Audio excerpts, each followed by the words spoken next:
What's up, class? Welcome to your weekly PowerPoint. Today, we're going to talk about Introduction to Resistance Training. First, what is resistance training? Resistance training is physical exercise that uses resistance to oppose the force generated by our muscles. There are some common types of resistance training, and they are listed on the right-hand side of your screen. The first is calisthenics. Calisthenics uses an individual's body weight while performing exercises. These can include pull-ups, push-ups, body weight squats, and body weight lunges. Another common form of calisthenics is gymnastics. If you've seen people on the uneven bars, the rings, those are forms of calisthenics. The second listed is weight training. Weight training can cover a lot of different things, but generally it refers to people using equipment such as machines, barbells, dumbbells, while performing exercises to get stronger, faster, improve body composition, or just improve overall health. The next listed is Olympic weightlifting. If you watch the Olympics, you may see people performing exercises with a barbell. Those exercises are known as Olympic weightlifts. They include the snatch and the clean and jerk. These are total body movements that are explosive and powerful, and an individual attempts to lift the maximum weight possible in a single rep. You can perform Olympic weight lifts with lighter loads and perform more repetitions, but when you see it in competition, they are attempting to move the most load they can in one attempt. Next is powerlifting. Powerlifting has become very common over the past decade or so. Powerlifting focuses on three main lifts: the bench press, the deadlift, and squat. An individual will attempt to lift the maximum load they can in a single attempt, and then they total those three up for what's called their total in powerlifting. Next is bodybuilding. Bodybuilding is focused on how an individual looks. So, are their muscles defined? Are they symmetrical? Are they even on both sides? Bodybuilding competitions are subjective and they're judged by individuals on how a person looks. Next, we're going to talk about different types of muscle contraction. There are three main types of muscle contraction. There is concentric, eccentric, and isometric. First, we're going to talk about concentric contraction. So I want everyone to imagine you are doing a dumbbell curl. If you can see on this picture on the right, you are holding that dumbbell. As you pull the dumbbell up towards your shoulder, your bicep is shortening under tension. That is concentric. So in the concentric movement, the muscle will shorten. Then, if you were to lower that dumbbell back to the starting position, that is known as eccentric. And in eccentric contraction, the muscle is lengthening under tension. This is extremely important for what is known as hypertrophy or muscle growth. One of the driving factors in muscle growth is what's called time under tension, and most damage is done to the muscles as you are lowering it and as it is being lengthened. Finally, there's isometric contraction. Isometric contraction does not involve any lengthening or shortening. So in that same movement in the bicep curl, if you were going down and you paused halfway to hold it, your bicep is actively engaged to make sure it doesn't drop down any further. So that would be known as an isometric contraction. Some common isometric exercises you may have done are wall sits or planks. Now we're going to cover some common vocabulary you may hear me say. The first we're going to talk about is repetition, also known as reps. And that's the number of times you perform a specific exercise. So if I say I want you to complete 10 squats, that is 10 repetitions. The next is sets or set. And that is a group of repetitions. So if you ever hear me in the weight room say complete 4 sets of 10 squats, that means I want you to perform 10 reps of squats 4 different times. So 40 times total. The next is hypertrophy. Hypertrophy is also known as muscle growth. It can be an increase in muscle size and or strength. Dumbbells. We have racks of dumbbells in our weight room. They are a short bar with weights on either side, and you can hold it usually in one hand. Barbells. Barbells are those long bars that we attach weights to. If you ever add weight to a barbell, make sure to use the safety clip so those weights do not fall off. Next, we're going to talk about absolute strength and relative strength. So imagine there are two individuals. One person weighs 200 pounds, the other person weighs 100 pounds. If they both perform a squat and can lift 150 pounds, their absolute strength is the exact same because they are both lifting 150 pounds.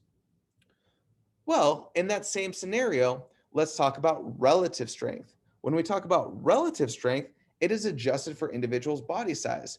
So that 100-pound individual who can lift 150 pounds is stronger than the 200-pound person because he is half their size but lifting the same weight. So when we talk relative strength, that means strength that is adjusted for your body size. Muscular endurance. Muscular endurance is the ability to contract the muscles many times without tiring. When we do some physical fitness testing, one thing we do for muscular endurance is push-ups. How many push-ups can you do until you tire out or in a limited amount of time? Next is muscular strength, the amount of force your muscles can generate. One way we're going to measure muscular strength is the max bench press. We're going to see how much weight you can lift on the bench press. That measures strength, where push-ups would measure the endurance, your muscular endurance. Now let's talk about some of the benefits to resistance training. One of the first benefits that most people experience is improvements in their body composition. What does that mean? Well, that means one of two things. You either increased your muscle mass or you decreased your fat mass.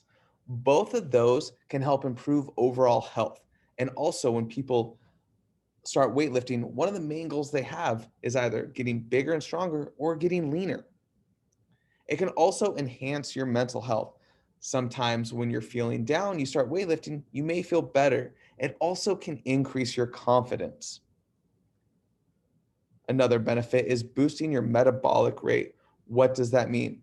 That means you are burning more calories throughout the day than you were previously. So you can eat more or you can eat the same amount and lose weight.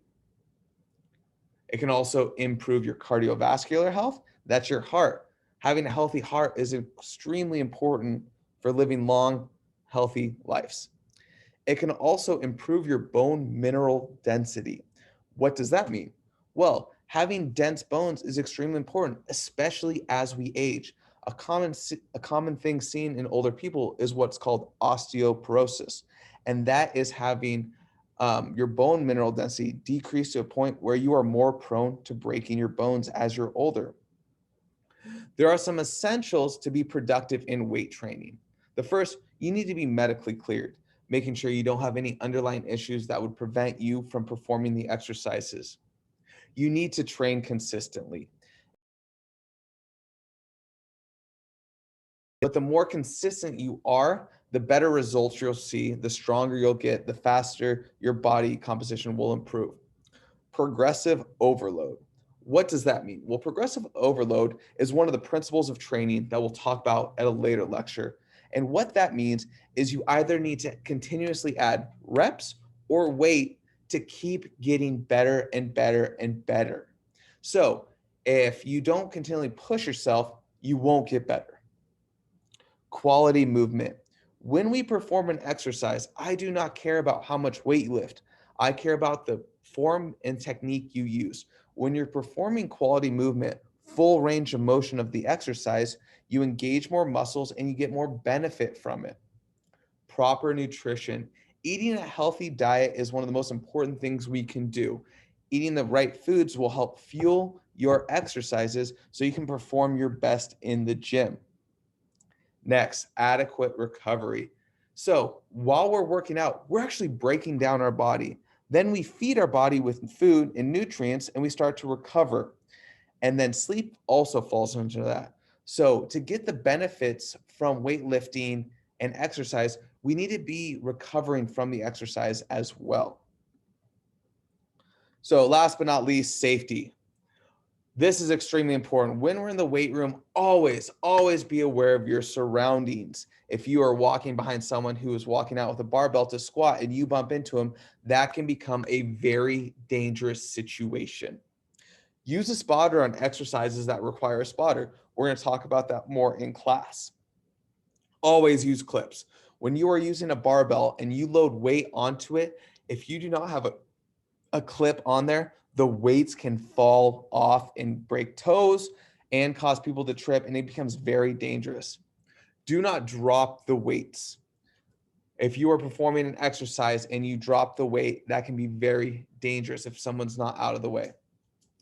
Next, make sure you put the equipment back where you got it. Everything has a place in that gym. The 45 weight plates go in a specific spot. The dumbbells have a spot on the rack.